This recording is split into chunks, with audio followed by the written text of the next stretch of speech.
But I want to say around 2014, at this time I was in Rustin, going to Louisiana Tech, and I was a Kinesiology major. I wasn't focused. I wasn't passionate about it, and I was spinning my wheels. Rent is real cheap in Rustin, so you don't have to make a lot of money to live in Rustin.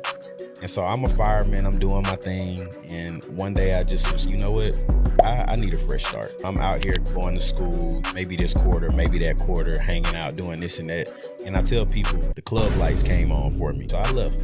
And then that's when I got to Best Buy. Best Buy gave me an opportunity to move to Dallas. I was making little to no money. I was selling home theater, TVs, speakers, you name it. But I became a home theater expert. Your salary jumped like from going from NOC to network admin. Man, crazy. Even with, so when I left Tmobile, I was making $11 an hour to take 60 calls a day.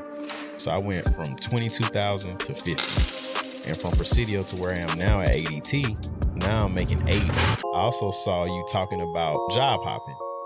I think I've been with ADT almost a year now. I've gained enough knowledge to for sure get a job somewhere else making six figures. But the way they're investing in me right now and everything that I'm learning, like I'm locked in and I want to stay here. And once my knowledge hits the cap, then I'll make a decision. This video is being sponsored by Level Up in Tech. Are you interested in starting a career in cloud computing? The Bureau of Labor Statistics reports that between 2021 and 2031, cloud computing jobs will increase by 15%. LinkedIn is also showing 170K plus roles related to the cloud that are currently open now. Also, the average cloud engineer salary is $132,000. Now, you may be sitting there asking yourself, I want to make $132,000. How do I get into the cloud? Well, Level Up in Tech has got you covered. Level Up in Tech is a 24-week comprehensive program dedicated to helping you land a cloud role. It will show you everything you need to know related to the cloud. They also have coaches that can guide you and ways on how to help you interview better. Level Up in Tech has helped many people start their cloud career, and they have so many testimonials on their website. Right now, Level Up in Tech has a triple guarantee in place by the end of November, so you don't want to miss out. So if you're interested in starting your cloud career, use my link that'll be in the description. I just thought about what I want to start off with. What's up? You remember back in the day at whatever apartments you stayed in at Tech? University Crossing. Ooh, you went way back with that one. It's probably not even named that anymore. Man, you remember now your signature mix at the time because you were stunned back then, but you weren't stunned. You already know we was on that Hawaiian Punch and Taco Vodka. Yeah, that's a throwback there, man. Never again. Never again. You was calling it Goon Juice. Yeah, that's what we called it. My cousin them called it Hunch Punch. And see, my cousin Pierre, he taught me a trick. Back then, we used to get a Ciroc bottle. We would buy the Ciroc, obviously drink it. But then after that, for the kickbacks, we would put the Taco Vodka in it, half water, half taco. Nobody ever knew the difference. Hey, speaking of, do you remember? It was everybody first year at Graham and Tech. Right. We was hanging with Nisha and all them, Courtney, Bruce. Okay. And there was Bruce Howard. Okay. It was Graham homecoming. Remember, Evan was down there and he was like, man, I got that Ciroc, man. Okay, wait till I get back to the crib, drink the Ciroc. And he went in the freezer, the Ciroc was frozen because he didn't realize that. I think Bruce actually drunk it and filled it back up with some water. Man. I'll never forget that, man. I'll never forget that. Oh, yeah, when y'all was online. What about it? Because there's a million stories with that. Just the fact that I'll be trying to sleep and I hear y'all down the hall in Mitchell. I was like, man, what are they doing down there? Chanting. I was like, that's a funny thing. Like when your school not that, it's big enough, but ain't that big, who online? Yeah, man, that Greek experience was something else. But one thing I will say about Alpha is it taught me that you got a lot of diverse brothers out there. And there was some people that I pledged with that I probably never would have even spoken to if we didn't pledge together. And it just really opened my eyes up about who you can fellowship with, who you can network with and build with and things like that. So that was a really cool time. A lot of funny times and great memories with that, man. So definitely, man. And speaking of that, hey, y'all, listen, the people that's listening to the audio version of this, the song that Jerry came out to. Go. You gonna make me here in a minute. See, the thing is over there, so I'm not able to freaking do my gunshots But you I would definitely hit the gunshots right now. I gotta ask him how many shots he had that night before he came out. Ooh, that was a long. We didn't go to sleep that night. I bet y'all did it. We didn't. I'll wait till you cut the music off. But man, that brings back memories for sure. That was 2011. Yeah, spring 2011. Yeah. Wow, bro. So yeah, we had our probate that night. We stayed up all night and we drove to Houston because our regional convention was the next day. So nobody went to sleep. That was lit. I bet y'all crashed. Oh yeah, we ain't gonna talk about what happened to Joey, but I'll tell you that off camera. I probably can guess. Let's just say Joey was spent. We gonna say that, but yeah, we had a good time in Houston, man. We had a real good time. That was a good first weekend being an alpha, definitely. So that's why I said, you know what? Now that I think about it, Josh had you beat. He had me beat. I don't know. I can't really remember specifically, but I give it to him. I think he had you beat because I know for a fact Josh was toe up. Oh, you're saying like on the turn up level? Yeah. Okay, yeah, he definitely. Okay. You could tell when he was stepping. You could tell he was feeling it. Yeah, okay. I can definitely get with that because we both are too. I would say, I don't want to say introverted because you was down there with me at Tech. I definitely wasn't introverted, but not like somebody that's likes to. I think everybody's introverted, but I think in their own way they know when they want to go talk and when they don't. Right. The difference between you and Josh is actually just a quiet person in general because we and him used to work with Miss Kelly at the College of Engineering. Got you. Me, him, and Andrea. Got you. Three of us. Okay. Used to work over there for her. Okay. Let me see what episode of this would be. Okay, it's 110. Let me intro real quick. But welcome back to the Textual Talk Podcast, the #1 tech and career podcast on YouTube. I'm your host, HD. And we have a special guest today. He's been on the pod before, but he's coming back again. We had the same last name, went to the same high school, the same college. And I want to bring back my guy, Jerry Davis. People on the Patreon, I actually tell you what his nickname is. Once you subscribe to the Patreon, you forgot what his nickname is. But I want to welcome him to the studio, man. We podding today. As y'all heard, we bringing back some memories, and we're going to have fun. We're going to talk about life, careers, business, everything. You know how we do. So if you're watching right now on YouTube, hit the thumbs up button, hit the subscribe button, hit the bell icon so you can be notified when I'm dropping stuff. And if you listen on Apple Podcasts or Spotify, please go ahead and follow us, leave us a review. It's going to help us out with them downloads in the algorithm. I was talking and I thought about some other stuff that we didn't cover. Okay. Recently, shout out to Huntington. They did good this year. They lost in the first round. I think they did better than y'all did against Huntsville. Yeah. I'm going to say us, but I think we just was happy to be there. That was a weird year because we had the teammate, rest in peace, T-Win, that passed. And years prior to, Huntington's football program was just a mess. Right. It just seemed after that death, the team really just came together and put forth their best effort because everybody knows, going back and looking at those teams, even the bad years, Huntington had some of the best athletes in the city. And it's like, it's always been coaching. I wouldn't even blame it on, I guess the root of it, you could say, is coaching.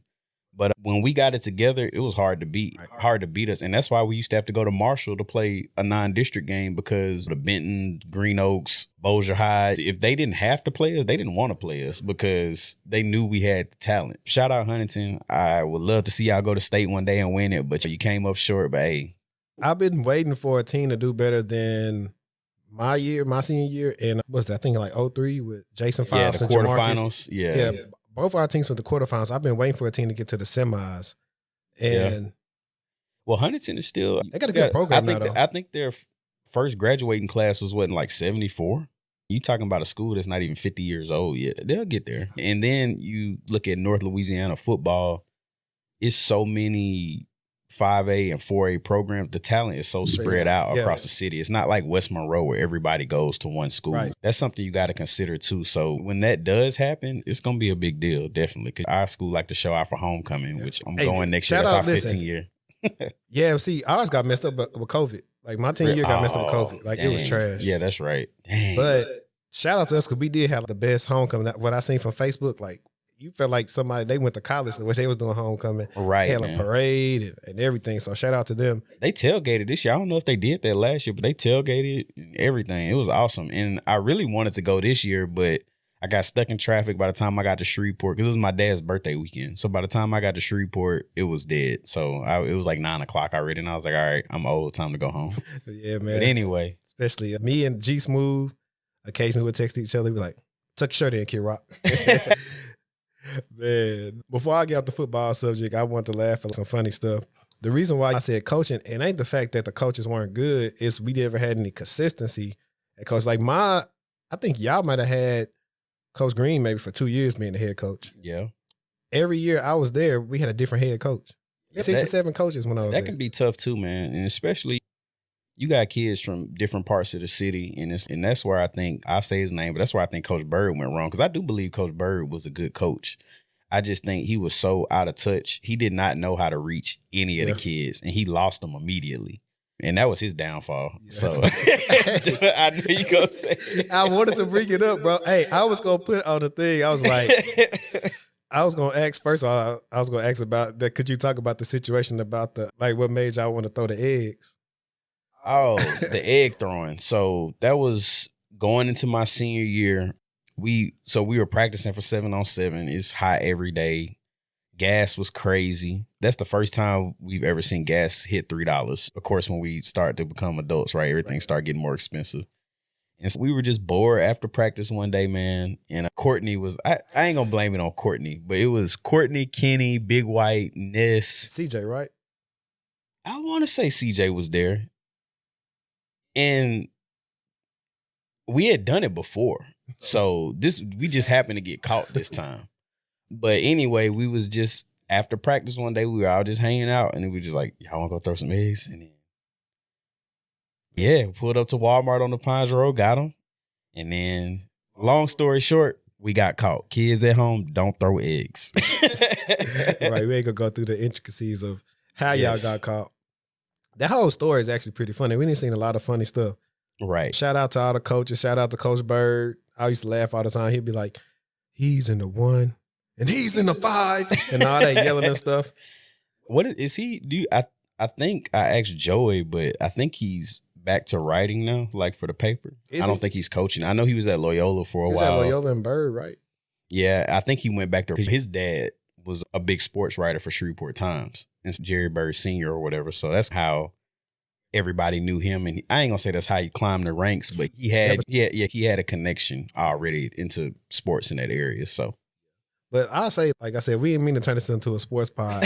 But ironically, though, it's like after y'all left, things actually did get better before he got into that fight. Man, he's not a bad coach. Because he, like you said, he was out of touch. Because it's a situation where he had less time to coach prime, see what's going on. You still got to get your people in there to change the culture. Because, hey, boy, that O-line garbage.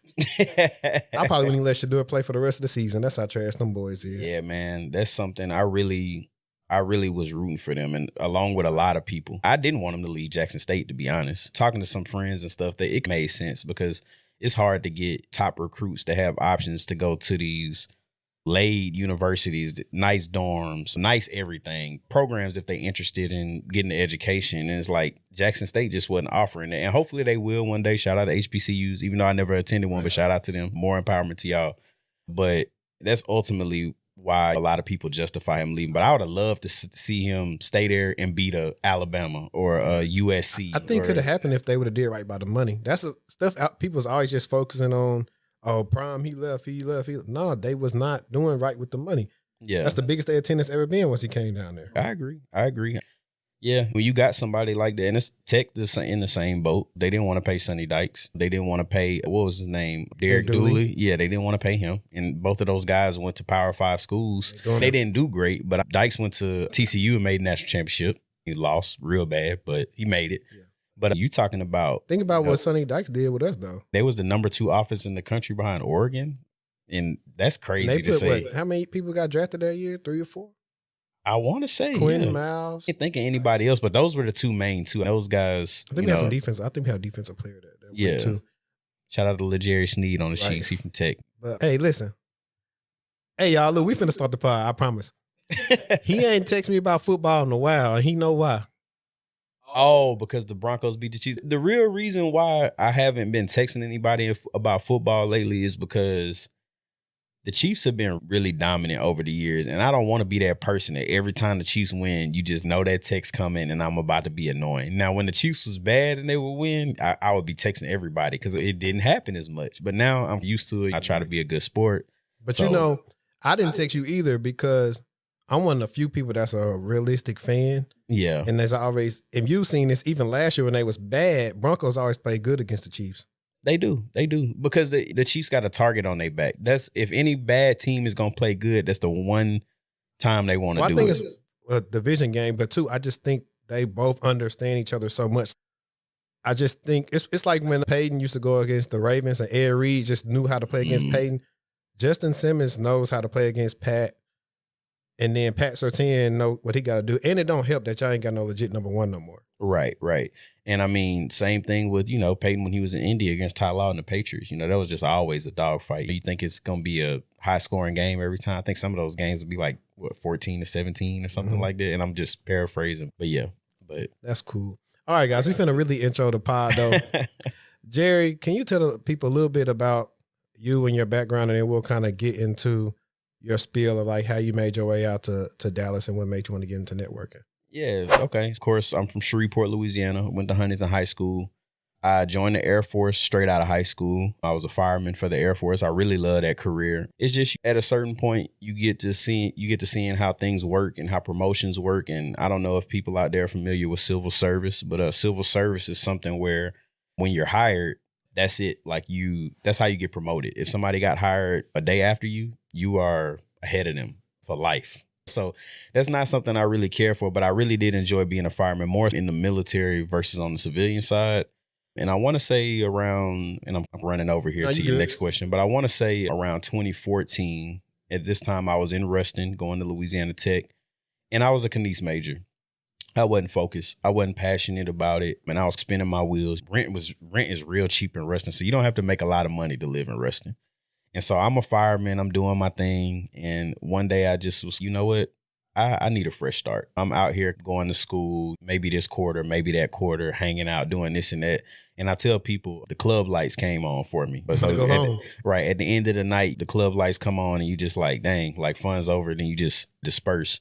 And so that's what my transition to Dallas really was like. I just needed a fresh start. And one day, you probably noticed, but one day you look up and Rustin is like, Jerry's gone. I was always around hanging out doing this fun guy, but it was just time for me to get focused.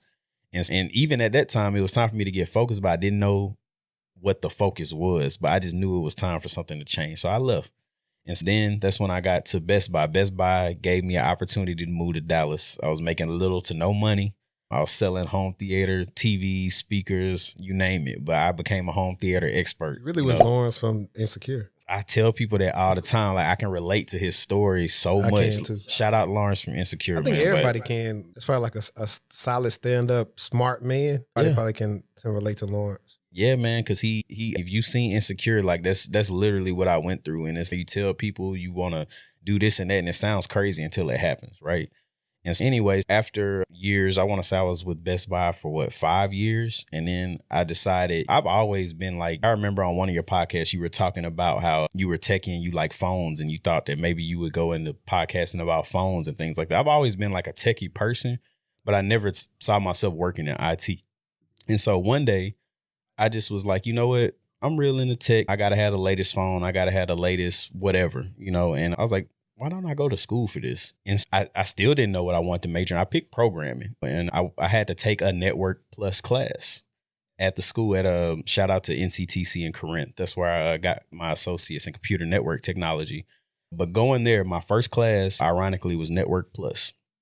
And a guy named Mr. Lyons, he came up to me after class, and for whatever reason, he pulled me to the side and he was like, I see the potential in you. And he was like, you're doing well in class, but I want to tell you something. He was like, programmers make good money or they secure jobs at Google and things like that. That's where the good money is in programming. And maybe he was pigeonholing, but at the same time, he explained to me that networking, everybody needs a network administrator. Everybody needs a network engineer. Not everybody needs a programmer. What's a example? I don't know, Brookshire's. Like Brookshire's has an IT department, that has network administrators, network engineers, not so much a programmer because they may not have use for that. Maybe somewhere higher up in the hierarchy they do, but it's not always a need for that at every company. And so he was just trying to, because he was somebody that was a veteran that also, went through things that I went through, was spinning his wheels, went to college, got out of college, and he found his way into networking and found some success. So I think that's why he ultimately pulled me to the side and got me into networking. From then on, I went to go get my CCNA. And here I am today, man. Here I am. And I had a few speed bumps in between there, but I'm sure I'm taking over your interview. I'll let you ask you questions. When y'all come and talk, it makes it easier on me. Ironically, before we start the pod, we were talking about lack of exposure to IT, networking, security, you name it, in Shreveport. And I did a article about that before. And I was talking about that's one of the main reasons why diversity is low in IT. If you go back to Shreveport, the only type of IT jobs we saw might have been teleperformance, or at the time it was US support, and maybe some other type of call center things. Right. Every couple of years, I go on my Facebook and I reshare this post about, if you're tired of working at US support, like holler at me so I can help you out. For real, because all those people have built on some skills that can make more money and they getting underpaid. But They think they're getting paid a lot because it's Shreveport. Mm-hmm. And you're right. They didn't really even pitch like they had. Now they actually, I found out, but they did have people like at the career center. They was like, some people can get some networking certifications and stuff like that. However, they didn't really market it right to us. I think by the time I found out about that stuff, it's about time to be done with school. My electives was wood shop, welding. I think those were my two electives, and weightlifting. Of course, once you start playing football, they put you in that 6-hour weightlifting. But that's cool. I want to go back to when we did our episode years ago. At that time, I believe you were working in the NOC for Tmobile. Mm-hmm. I always tell people about It's one of those speed bumps. Right. I always tell people about the NOC life, and I say it's one of the lower barrier to entry roles. Depending on where you go, you'll either be learning some stuff or you'll just be there, but at least you can say you worked in the NOC. Right. How was your experience working in the NOC? Man, in a Tmobile NOC, I took 60 calls a day. I was constantly answering the phone. And the primary role of that position in the NOC was you weren't customer facing or anything like that, but the techs in the field, they would be working on the cell towers, 5G, LTE or whatever, and they would be doing maintenance and it would bring down the connection. So they would call you back after the maintenance was done. You would have to pull up the specific tower, make sure everything's good to go. If it's good, cool, call's over. If not, you got to stay on the phone with the tech, go through some troubleshooting steps till you get the tower back up or escalate it to the radio access team. It was a pretty thankless, uneventful job, man. But like you said, sometimes you have to take that first step to say you had that experience, because in a lot of your podcasts, you talk about resume writing, and some people they may be looking for hiring a network administrator, but they want somebody with NOC experience. They don't care what you did at the NOC. They just want to know that you've been in that environment. And so sometimes you do what you got to do to get your foot in the door, but not a fun job. I didn't learn a lot. I remember I watch your podcast all the time, so sorry I keep referencing them, but I'm a fan, man, and I'm proud of you, honestly. Somebody, like I said, we went to high school together, and looking back on it, I didn't see you or me doing anything like this. Maybe that doesn't mean I wasn't saying we wouldn't be successful. Mm-hmm. I just didn't see us doing something in IT, just an afterthought. But anyway, yeah, so anyway, get your foot in the door, do what you got to do, and go from there. Yeah. I think I want to touch on what you said, seeing like you or I doing what we're doing now. Flip the switch on for me is when I switched my major from architecture. I remember that now. I remember that. But what really did it was, and I'm either going to go to Rustin and do that episode or have him come out here or something, but Mr. Eddie, big guy that works at the College of Business, black man, designed like the whole building with the smart stuff for the professors, the networking, all that. You know how to do all that stuff. That's when I say, oh, okay, he do this, I can do this. And that's then kind of just went from there, right. Learning whatever I could learn and going from there. And think about it. Our school was so much of an engineering school when it came to, sometimes it really wasn't no reason to even go to the job fair, to be honest. Because the jobs I was possibly interviewing for were not tech related. The one time I had a chance at an internship, I lost out to it to Kim by like a little bit. Really? Yeah. Is Kim in tech? I didn't know that. Kim actually does. And Kim, you better watch this episode because I've been telling you come on. Kim, specifically, she's in healthcare. She does security with the system Epic. I did not know Kim was in IT. Yeah, we had the same major. I did not know that. Same major. And then where you know?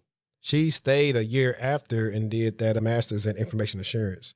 Interesting. Yep. Shout out to Kim, man. I did not know you were in IT. Yeah, so but yeah, definitely come on the podcast. I've been telling her, come on, say her boo might be watching. I've been telling her come on the show, telling you. But that's really how I did it. I think it was the thing like when you said about maybe like playing around in school and stuff. It's like one of the things, I got 2 younger brothers in school and working and stuff now. And I try to stress to them, like meeting different people, your network, the circle of people you meet, you never know where they work or who their parents know.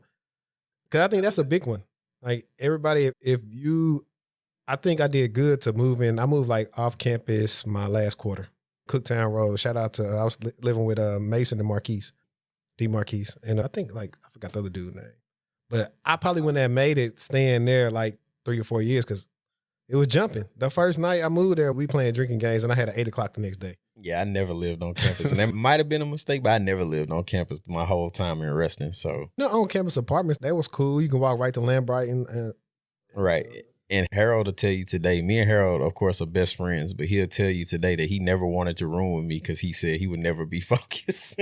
And I mean, it's some truth to it. Like I said, man, I did waste some time in Rustin, but ultimately everything worked out. Right. So I wouldn't go back and change a thing, bro. That's what I say too. People say I was like, I don't know, because that's how I got to where I am now. Everything I experienced, messing up on classes or failing or having the opportunity to probably get like A+ and cheat, like I've never told that story on the pod, but if you know the right people in school, you can get them tests. And that's why I tell people grades don't mean much. Yeah.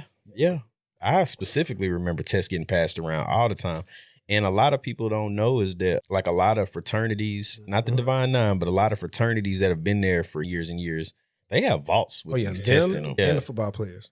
Yeah, they have vaults. Oh, yeah. The coaches keep stuff for these guys. And yeah, so like, you're right. Grades do not mean a lot. When I tell you, so the hardest class we took at Tech, and Judy, Kim, and whoever else that we all major with, they can attest to this. Quantitative analysis, AKA statistics. Super hard, but everybody had the test. Yeah. But that's like your intro to networking, right?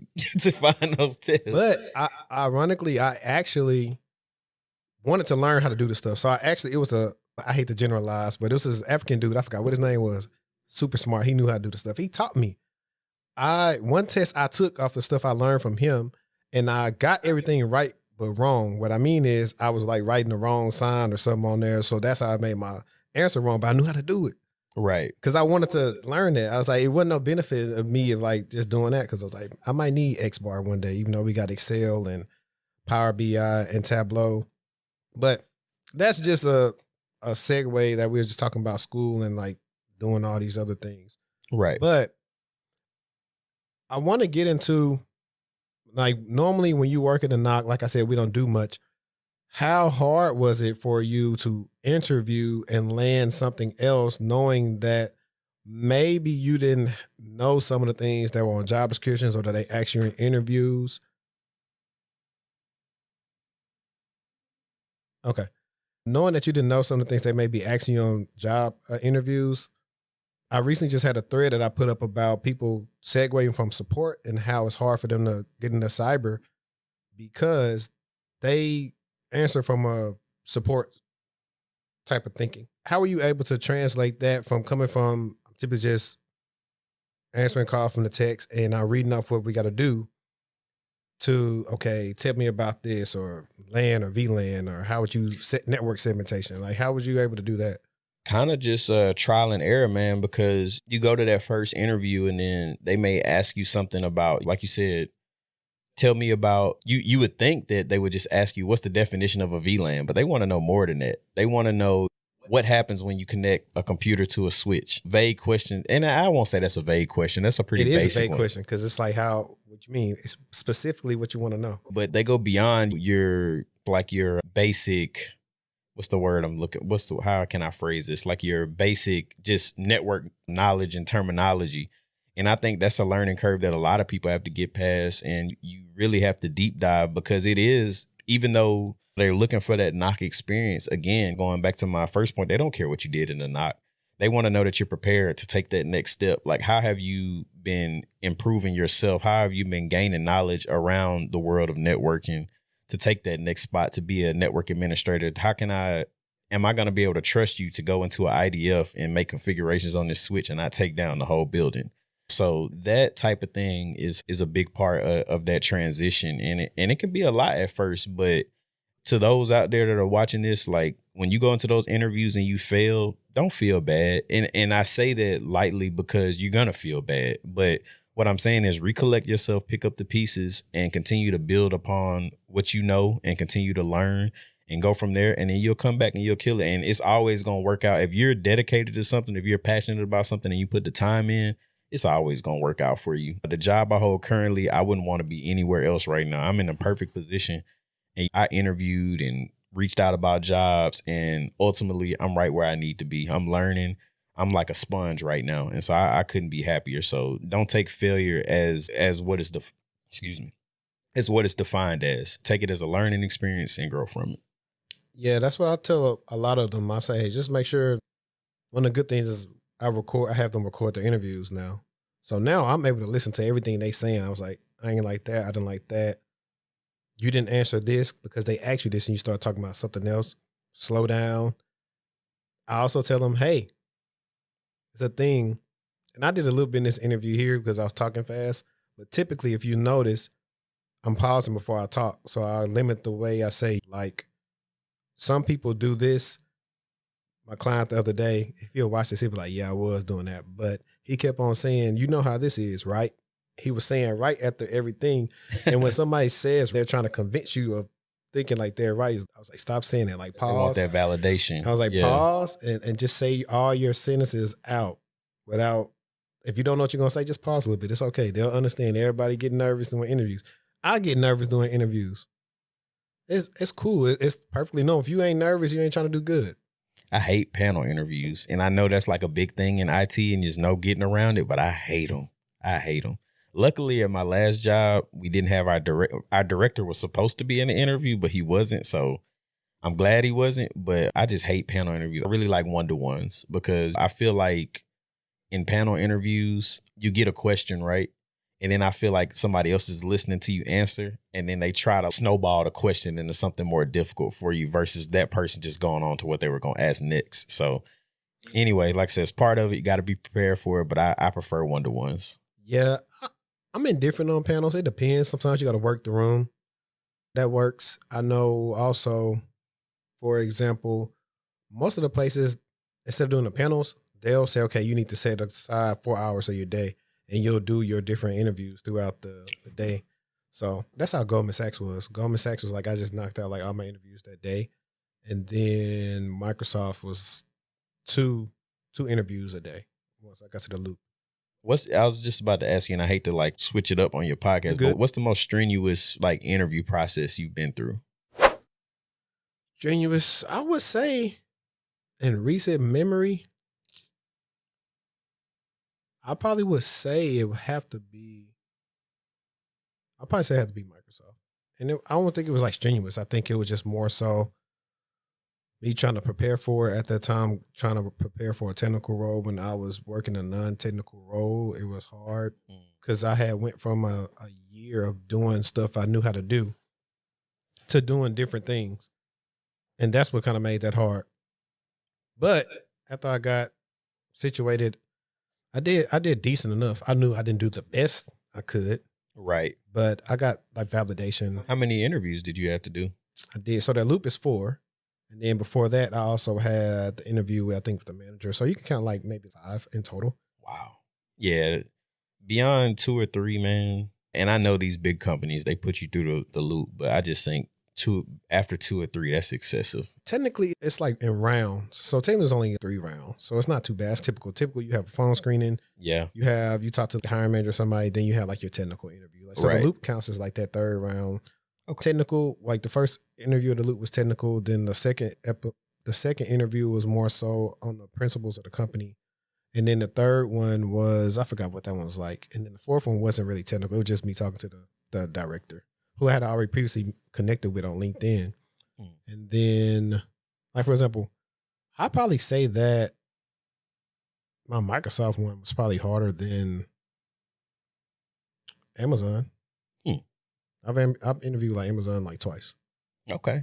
And it wasn't hard. I just messed up. If anybody of you watching, if you ever have an interview coming up with Amazon, pay attention to their learning principles and make sure you have your star stories down for a lot of different scenarios. That's about the only way you're going to do good in that. If you don't, they're going to see that. They can see in that email the next day say, sorry, we moving on. I'm just sorry. So they like big on personal development and things like that versus like your technical knowledge, or both, but more so you definitely got to knock those learning principles out the park because that's what they care about, those a lot. Got you. You can sometimes hit those on the head and not be the best in their role, but still probably land it just because they're going to train you anyway. So sometimes I've been telling people I hadn't really got no etiquette training in years. They expect you to hit the ground running. Yeah, depending on what role you're going into. If you're going into a senior role and stuff, sometimes they're hiring you because they're having trouble with something and they're looking for that senior person to do this. And again, that's why I'm in a perfect spot because my next step could be a role like that, but I know I'm gaining knowledge from so many different directions. I already know what your next step going to be. I sent you on the job description. You did. That was what, like a week or so ago? Right. And at Free Game, is even though you feel like you're in a perfect spot now, never stop interviewing. Yeah. You never know. And I'll tell you off camera why. But so now you're a network administrator. And for the people that's listening or watching, what exactly is a network administrator in your own words? In my own words, a network administrator, let's break it down into tiers. So you have your tier 1 people that anytime there's any small issue with the network, they're taking that call. Hey, unplug this, plug it back in, try this, try that. Your network administrators are your people that actually control the day-to-day operations of the network. If there's any configurations that need to be done, if there's any outages, any serious outages beyond that's not dealing with the ISP, because again, your tier 1 people, if there is an issue with the ISP, they're the ones that are going to back out and get that ticket open with them before they even talk to us. So that's in a nutshell, just a short summary of it, but basically overseeing the network, maintaining the network, and keeping everything going. We basically pave the highway to all these different branches of applications and things that people have going on at their jobs to keep the whole network connected. Got it. What was your salary jump like from going from a NOC to network admin? Man, crazy. Even with, so when I left Tmobile, I was making $11 an hour to take 60 calls a day. I went to another company named Presidio.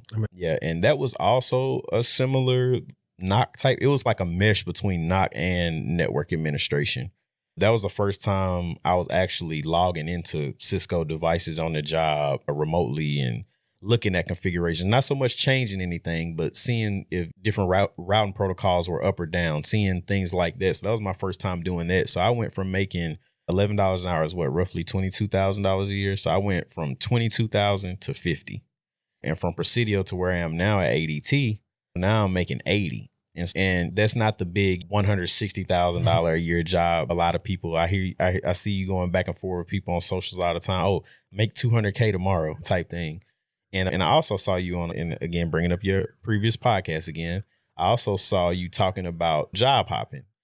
I think I've been with ADT almost a year now. I've gained enough knowledge to for sure get a job somewhere else making 6 figures. But the way they're investing in me right now and everything that I'm learning, like I'm locked in and I want to stay here. And once my knowledge hits a cap, then I'll make a decision if they want to promote me or whatever. And I really do love ADT and I do think I have a good future there. But again, I'm just a sponge right now. I'm not even thinking about that because the way they're investing in my knowledge and the equipment I'm getting to configure and get my hands on, it's amazing. It's mind blowing. Yeah, those skills actually will take you far. So I feel like ADT is like your Optiv. And I'll say that what you did is something that everybody's not willing to do. Everybody not willing to take the amount of money you took in the beginning just to get your foot in the door. Right. Because everybody is more concerned with being perceived a certain way versus actually just learning something. Yeah. And that's one of the things, man. You really, I say the club light coming on phase, right? But you, after the clubs come on, you got to go into your duck off phase and focus on you and really start to work on something. Once you realize what that is, you can't you can't worry about how people perceive you. Or like my dad would say, keeping up with the Joneses. I know a lot of black kids have been told that. But once you lock in and focus and really find your niche, then everything's going to work itself out. But you definitely got to humble yourself and take that step back and pick up your breadcrumbs, man, and do what you got to do to get to that next spot. Because it's coming as long as you dedicate yourself. Right. And you know that from experience. This video will be sponsored by Level Up Careers. It has a 14-day money-back guarantee. It's an 8-week self-paced course, employer reimbursement, and counts for continuing education.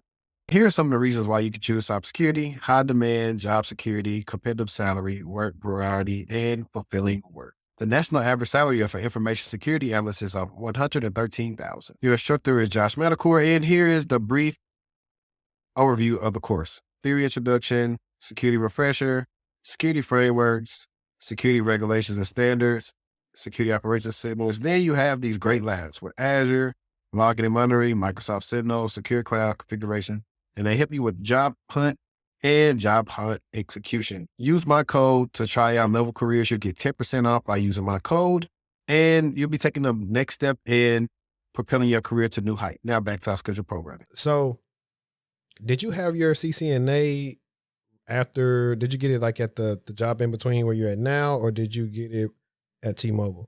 I actually got it at Tmobile. And it's funny because Tmobile, they had a network administrator position that was paying $16 an hour, and it required a CCNA. And they didn't want to hire me. And so I was like, and that was a blessing in disguise. And I was looking for any pay bump possible, right? Because it's like mid-pandemic, so I'm looking for anything. So I would have gladly taken that, but they didn't want to hire me. So that ended up working out to my benefit. Before, I think a month before I graduated with my associates, I got an offer from Presidio. And they took me on, and man, that was just, that was a huge relief to get that job, man, because I always knew like my next bigger, and again, $50,000 is good money, but compared to 11, that's a big jump. And I could finally breathe again. And I touched on it a little earlier in the podcast, just being somebody where my dad for 90% of my life was in administration in the school systems. Everybody that know me, I'm Jerry Davis Jr. A lot is expected of me. Mm-hmm. And so in my early mid-20s, I was falling short of those expectations. So for me it finally start coming together, man, that was huge for me. And then just to even looking back on that, I've grown so much since then. And then my outlook on the future is amazing.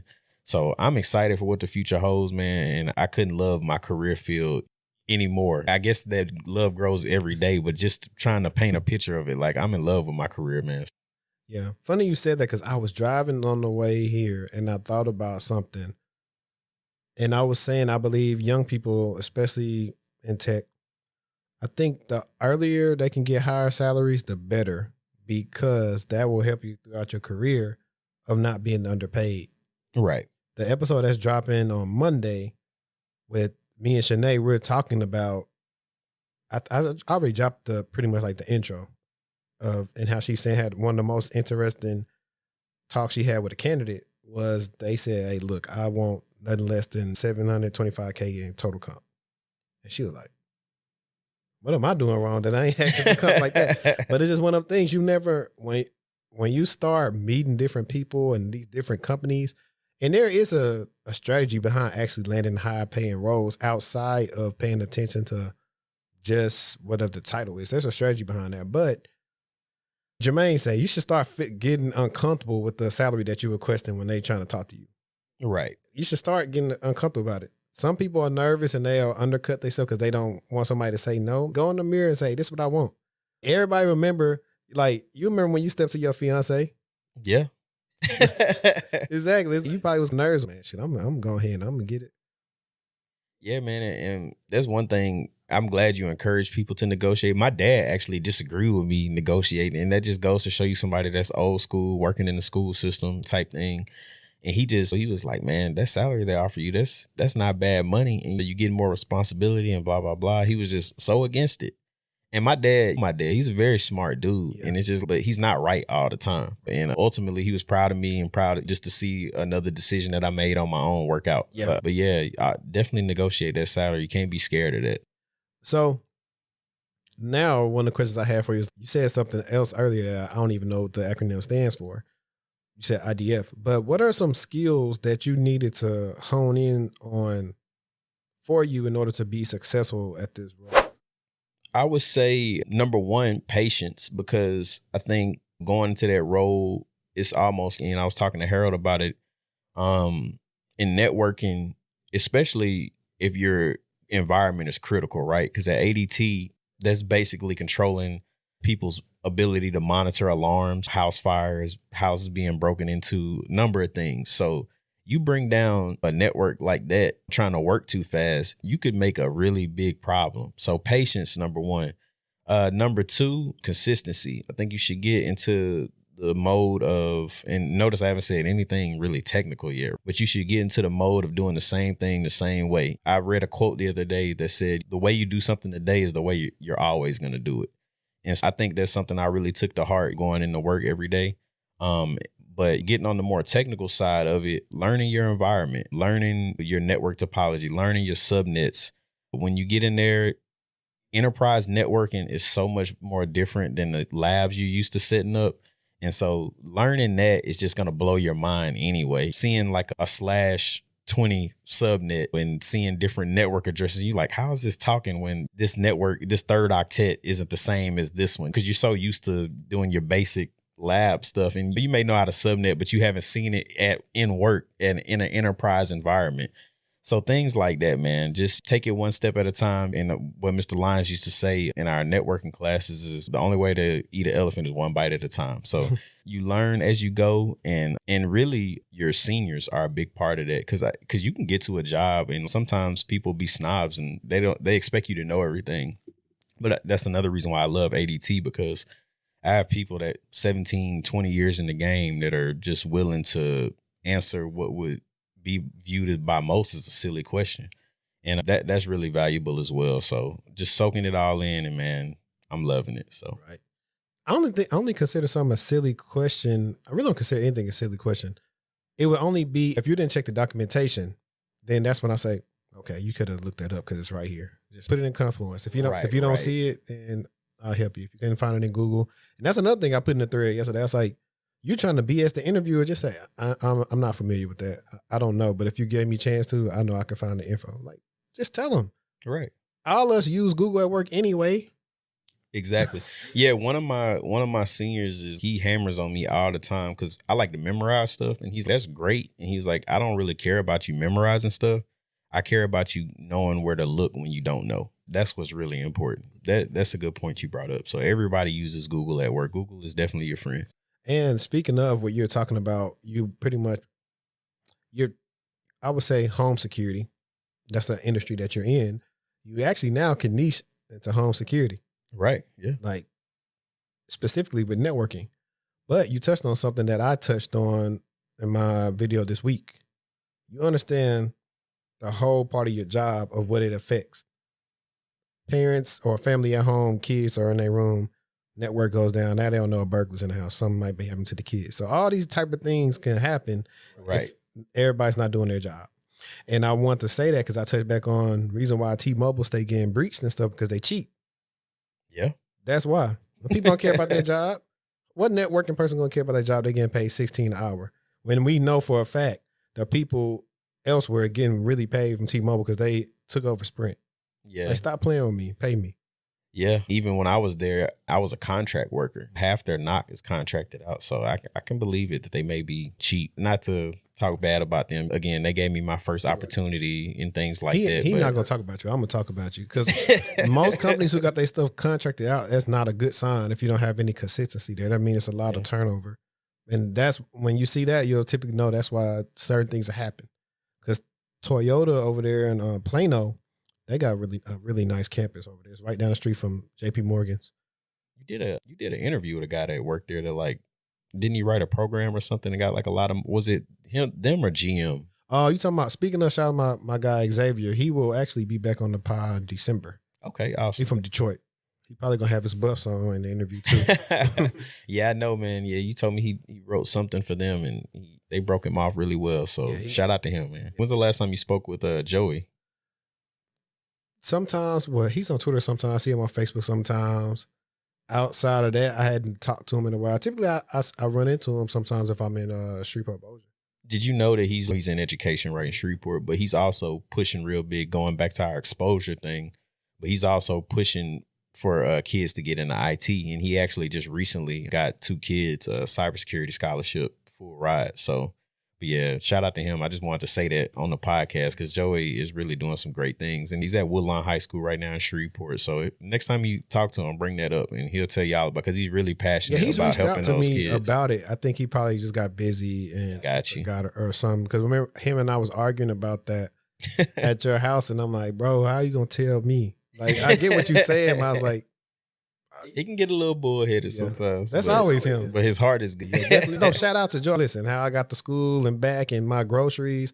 I'm the type of person, if you was rocking with me when I was walking around campus or something, you took me home, you took me to the store. As long as you ain't cross me, you good with me forever. If you need something, just get at me. That's how I operate with like everybody from back then. Yeah, it's a good mindset to have. Man. If you do something low down to me, then it's a wrap. You played yourself, because not having me in your network, they ain't going to work out that good for you. Truth hurts, man. Hey, how would your dad describe what you do for work? How would my dad describe what I do for work? My dad is a country dude, so let me see how you put this in words. He probably would just tell people I work on computers, honestly.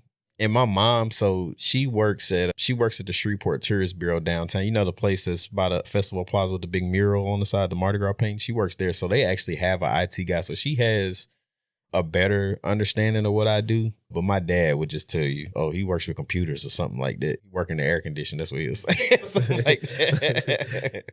What would your fiance say what you do? I would think she would describe it pretty well, because actually I texted her not too long ago and I was being short because I was like, hey, I'm doing some work in the DC. I'm gonna call you back.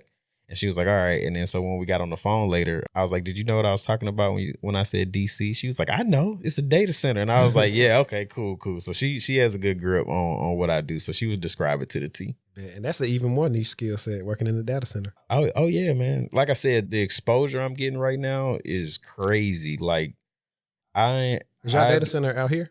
Yeah, it's in Irving. So that's one of the main reasons they wanted to bring me on, is because the team is getting older and they want to bring somebody in young that they can train and learn the environment and eventually work the whole thing. If everything works out right and Laura say the same, I would love to stay with ADT and make a career there. But yeah, the exposure and the equipment I get to work on and configure, man, it's pretty wild. So shout out to ADT.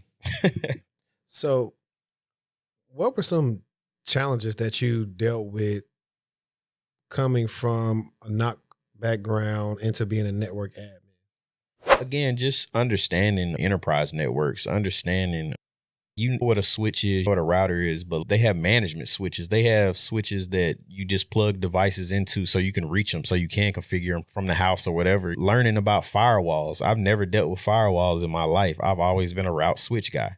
And so now I'm working with Palo Alto Firewall. So just transitioning from the NOC and just doing that layer 1 troubleshooting, going to actually configuring the stuff, it can be overwhelming.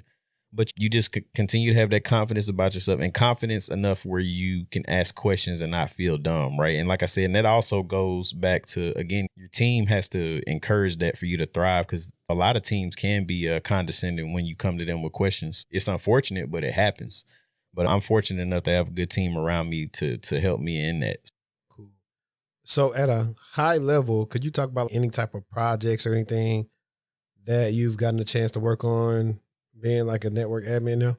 Yeah. Weekly, we're just about configuring, because ADT, right, they have their residential offices all throughout the country.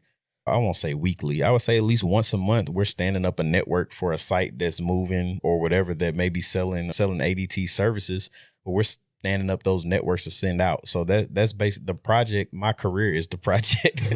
And I really enjoy it, man. And that's what we do on a day-to-day. Now on the data center side, those setting up their redundancy between all of those devices, core routers, core switches, back to the internet provider or the ISPs. That's another big project we work on, or continue to, I won't say work on, but continue to maintain and upgrade and things like that as time goes on. So, okay, that's what's up. Now, here's like some fun questions. If somebody wants to be a network admin and they don't have no experience, Like, what would you recommend them to do? I would recommend them to, honestly,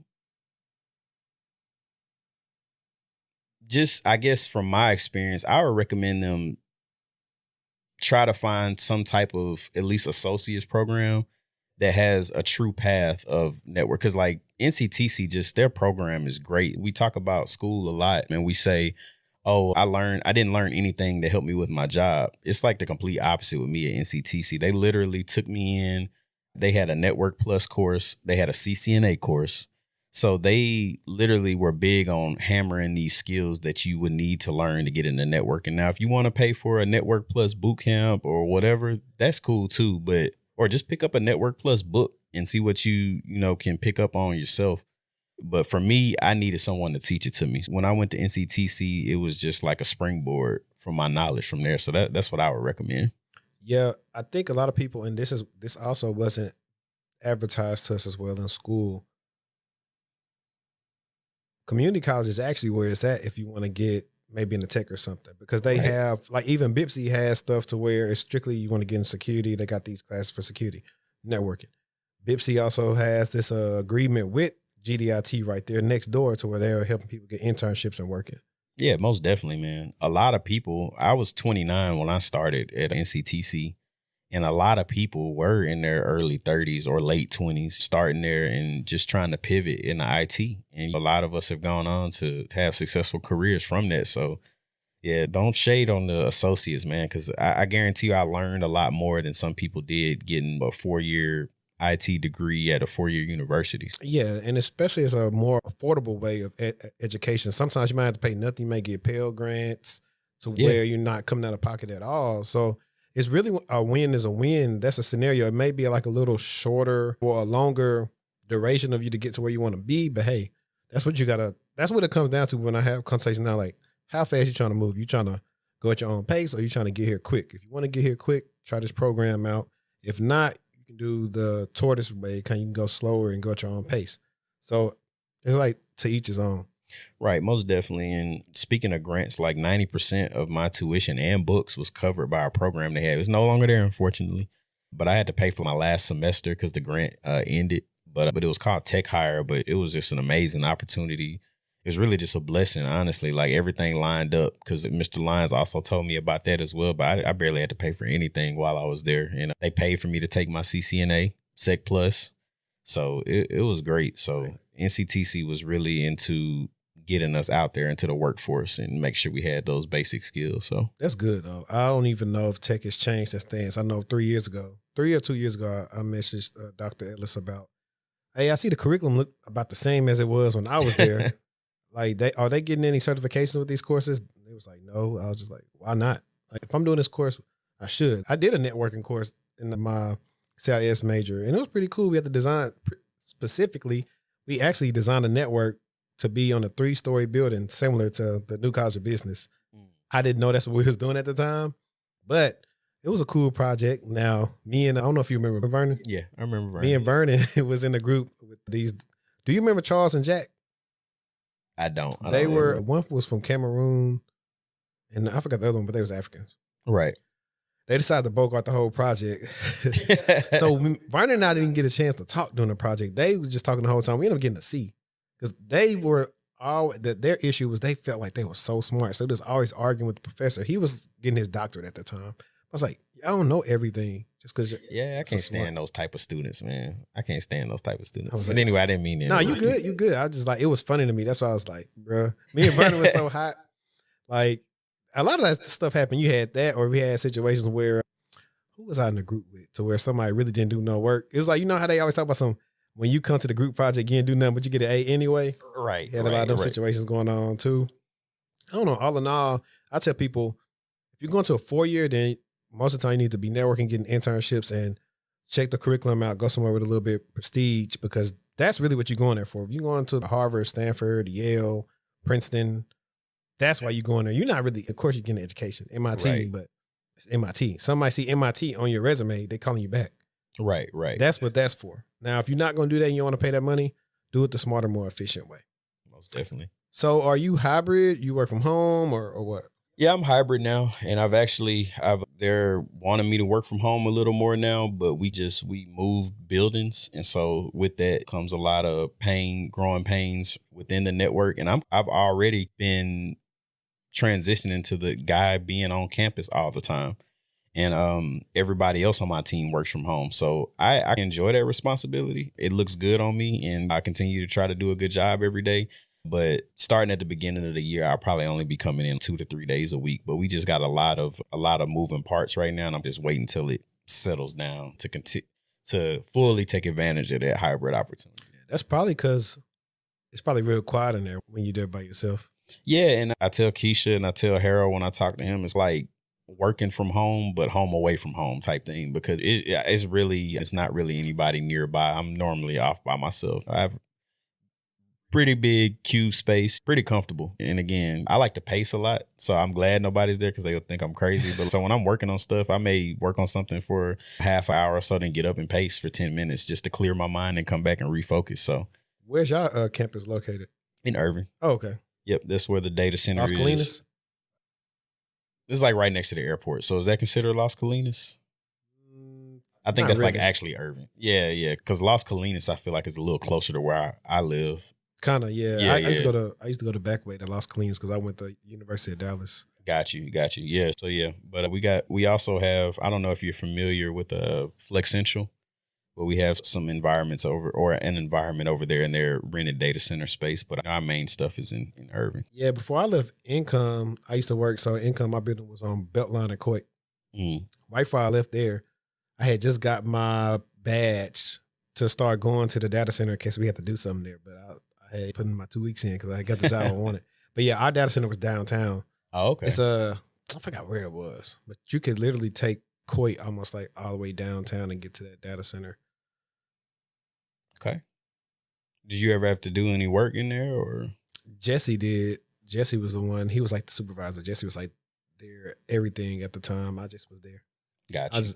I think that was going to probably, if I stayed there long enough, give me more of the responsibility he had, but I knew that's not what I wanted to do. Got you. Like, it was working on weekends, so it'd be like a weekend like this. Imagine, our knock probably was a little bit bigger than this room, but it was all glass, and just being in there, watching anime, doing push-ups, going to the Galleria. That's what I was doing a lot of. Good old Galleria. Inviting guests. For real, I was like, I hope nobody like catch me up here. But I was like, I'm bored out of my mind. Wasn't nobody there. Wasn't nobody in the whole building on the weekend. So waking up early just to wake up on the weekend, working 7 to 7, 7 in the morning, 7 at night. So days I would try to do something on a Friday night when I got off. I was like, I'm just gonna have me some clothes in the back, and just in case if I don't go home and whatever. It's been times where I didn't have to get up early and go to Target and get some clothes and go in to work. Right, I hear that. Long nights. Let's see. Because actually, we answered some of these already. That's why I know you felt like it was like a lot of questions, but they really was like questions within questions. Yeah, I went through them, and like I said, I didn't mean to lump them all together, but it just worked like that. Well, I'll ask you, so far as your trajectory and your career, what's next? What type of skills are you working on? What type of certifications are you working on? So, of course, I brought up my CCNA earlier. I want to get my CCNP, which is the next step up, but I want it to be, they have something called the CCNP DC core, and that's focused on data center networking. So obviously that's my home. You could do, I think they have CCNA security, CCNA wireless, but data center, that's my baby right now. So I feel like if I secure that, then my trajectory is great. And ADT is encouraging me to do that. I'm also looking to take the Palo Alto track with their exams. I'm working on, I just took a training and they gave me a voucher for the PCNSA. I believe Lise made videos about this. She may have her PCNSE by now, but which is a Palo Alto certified network security engineer. I'm working towards that as well, but Cisco is my baby, man. I'm always going to be a route switch guy, but firewalls are a part of our environment. It's something I got to learn. I've learned a lot with them, and I think I'll be ready to test for that probably before the year is out. So I'll keep you updated on that. Yeah, I actually was going to ask you about that because on the live stream the other day, Lise, Gabe, and I were on, and we were talking about Cisco versus Palo and Juniper. And I was saying Palo is what Cisco think they are, right? Or what they used to be. So Cisco, because didn't they just buy Splunk or something like that? I think it still has to get approved, but I think it's going to happen because Splunk did some of their layoffs, so they got to cut some money up, and so it could make sense. Cisco has always been like at its core route switch, right? So and this is me talking to senior engineers that have been around a long time. They think that Cisco is terrible in the firewall space. And so that's why we have PAs in our environment. So when you're comparing Cisco to Palo and you're talking firewall, it's not comparable. The next gen firewall, that's what y'all got too? You said what? Palo got the next gen firewall. Oh yeah. Yeah. And what's the Cisco firewalls called? Miriyaki? That's you talking about Meraki. I said Miriyaki. What is it? ASA. That's what they're. Cisco has ASAs, and people don't love them. They're too comparable to a router versus they're like if I want a firewall and carry out firewall capabilities, I'm always go with PA. And I'm biased because that's what I'm working with right now. And we do have a few ASAs in our environment, and I do some work on them, but everybody loves that Palo Alto GUI, and it's very what's the word very user friendly. So I like them. And I see Lise likes them too. So I'm not alone in it.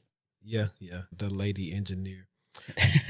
So I meant to ask you earlier about tools or applications that you're using now. So you've already mentioned Palo Alto, Cisco. Is there anything else like networking tool wise that you have access to now that you didn't in the past? I do a lot of DNS configurations. They gave that to the network team at ADT a while back. That's, I guess, like just it's not so, it is network, but I guess like it's more of normally that's more like just a basic admin job, but I love doing DNS, adding records, working with Active Directory. It's a lot of things we do in that space, but that's, I guess, a non-niche like network admin / engineering thing that we own now. So got it. Do they have you working on anything in the network far as like cloud? No, currently as of now, which probably going to change, but that's two separate teams. And so they're actually in the works of merging that together. So AWS is about to become my second baby, I assume, in the near future. So you can have some fun with that. Yeah. Because at the center is all the same thing, it's just different. Like, do you use any like WAFs or anything right now? No, not currently. Like I said, I'm just route switch and keeping it basic with that right now, doing configurations on site and things like that. I haven't worked with the WAF or anything like that. We do have load balancers in our environment. I don't know if you know about F5s. Okay. Yeah, but again, that's something I haven't ventured towards yet. The SME on that, he's waiting to get me under his wing. He's super excited about it, but yeah, I haven't got around to it yet. So that's the good part. If you're a person that's come in with the new energy and killing it, everybody like, I'm trying to work with him. Like, yeah, that's how it was at Goldman Sachs. It just was. What just was killing me, bro, was like just driving down here every day from Aubrey. It's like once I moved, I was like, I can't do it. Let me come in 2 times or once a week. I remember you saying that. That's why I love living in Dallas. Like I can't, like I know like cost of living is a factor, but if I can figure it out, like I'm gonna stay in the Dallas. Yeah, if it wasn't a factor, of course I probably would have. Well, it ain't about it being a factor, but I'm also not gonna let a place I want to stay get over on me. If I know I can find a better deal elsewhere, I will. So that's one of the things I'm on too. Is I've been out here too long for y'all to finesse me. I know what they used to charge over there, so you're not gonna play me. I'll do something else. I was messing with Keisha not long ago. I saw a meme that said, I paid $120,000 to get this master's, but you're trying to offer me $50K for a salary. And they really do try to get over on you like this sometimes. What's something that you wish I asked you that I didn't ask you? I honestly think you hit everything. If I had to really think about something, I really can't think of anything. You asked me what I aspire to do. What's my trajectory? You asked me what were some challenges. Gave good background. So I think you hit all the notches on that. Okay. There's another question that went on there, but did you ever tell Keisha about Coach Fape? Nah, I never gave her any Coach Fape stories. Coach Fape is a fool. I know you want this chicken. I'll be sure to share some. She's over here in the background listening now, but I'll be sure to show you some stories about Coach Fape, baby. Man was feeding us cookies before games. Yeah, he wouldn't. So you know how before a football game, you get your pregame meal. That's what Henri's talking about right now. He would give us cookies. I think we would get, like 2 to 4 cookies a piece. I got these cookies. I know y'all want them. But this was his reason behind it. And granted, we talked about Huntington's program earlier. Now, we weren't winning before then. So what he was doing was technically working. But he would tell us the reason why he would only feed us cookies before the game He said, I want y'all to be a little hungry when y'all go out there. Just a little hungry. And so, yeah, but he had his ways. He fed us KFC after every game. I don't know who was hooking him up with the KFC. I thought the Booster Club was paying for that. Man, Coach Fape, he was flirting with somebody up there or something and probably had to hook up. Because my dad, I don't even think he had he the principal. I don't think he had a clear answer where the chicken was coming from. We had Canes one time before a game. Because who was in our booster club? Right. I think it's better now. They're trying to get a little tunnel and stuff to run out of. Yeah, I know the Fives are like big boosters of Huntington now, and they're still, none of their kids are even there anymore, and they still support Huntington, which is great. But I don't think Huntington ever just had a. We never had what Shreve and Bird got, but we should. Right. I think it's getting like that now. That program, as we get older and make more money, I'm sure I'll get back to Huntington one day. Harold already wants to do some stuff, so I do too. You know what I've been thinking about low key is like doing this at Huntington, like whether it's in the auditorium or whatever we do. Like I've been thinking about that. Yeah, that would be cool, man. I think they would really appreciate seeing us come back because I don't think that's something, I haven't seen anybody do it. Go back and just share some of their success stories and let them know, hey, we were here right where y'all were at. So yeah, that'd be cool, man. Definitely. That'd be cool. So let me know. Keep me in the loop on that. Yeah, and I'm sure Joe is super interested in that as well. Man, I ain't talking to them boys at Woodlawn. I'm kidding. I'm saying I wouldn't mind. No, but I'm saying I actually wouldn't mind if I had to, doing a Caddo tour because my boy Marquise, you ain't met him yet, but he was on the pod. He graduated from Woodlawn. So if I had to do a Woodlawn tour, I was like, bet, okay, he can do Woodlawn with me. There's other people that I've connected with that's from the city that's reached out to me that they went to different schools. So I could finesse and have somebody from almost every school and do it like that. So I probably can do that. Yeah, man. Shreveport needs that because it's just not, we know how Louisiana is in general, not just Shreveport. It's just the opportunities aren't really there. So we need to extend that lifeline to those kids back there and let them know, hey, it is a career out here for you. And we can be some good resources to get you started. And you can get to the money without getting to the money. Only people know this means if they follow me on Facebook. The last question is, what y'all cooking next week? What are we cooking next week? Actually, we hadn't thought too much about, we're talking about for Thanksgiving. Dang, that slipped my mind that fast. I'm smoking a turkey. We're going to also make some dirty rice, right? I just told my mama want some dirty rice because they're coming out here. Gonna make some dirty rice, and then I actually shoot you the menu, but it's we actually having a Friendsgiving, so I'm not going home to my family for Thanksgiving this year. But they got all kinds of stuff, like almost too much. I had to tell her cousin to take lamb chops. So I'm like, why are we having lamb chops at Thanksgiving? That's too much. I wouldn't be mad at it. I was definitely gonna eat it, but what did she say she was doing now? Chicken wings. I like chicken wings. We had that last Thanksgiving. We don't like to have the Thanksgiving food outside like maybe a turkey. I almost want to tell her to do turkey wings. I don't want to do double turkey. So man, when I was the last time I stayed in Shreveport and I had Thanksgiving in 2020, I got a Big Baby to do a fried turkey. That thing was fire. We have tried so many times. We just have not been able to line it up. But I have not been able to go to his smokehouse food truck. But it looks so good that turkey was every fire. Time. Man, I want to get some of that fish, though. That fish be looking so good. I already know. Shout out to Big Baby, man. He used to sell the fried chicken in the morning at school. Hey, he had the fried chicken, and Tessie had the sandwiches. Yeah. Man. School full of hustlers. Exactly, man. Exactly. Good times. But how can the people follow you on social media? You can follow me on Twitter at Switch, or what is it, Route Switch Stack. I think you caught me off guard there. I haven't given out my socials in a long time. Yeah, thank you. But it's something along the lines of that. I hadn't had to say my socials on a podcast in a long time. But yeah, look in the description. I already had that link to you. What about if they want to find you on LinkedIn? LinkedIn, Jerry Davis Jr. Everybody knows the baby boy, so I'm not hard to find on LinkedIn. Yeah, and y'all already know how to find me. Textual Talk, Textual Chatter, Henry Davis on LinkedIn. Yeah, but I appreciate y'all for tuning in. I got some more stuff on the works. It's getting a little hot. That's why I'm getting ready to get that's that window beaming on us. But I appreciate y'all for tuning in. Until next time, let's stay textual. And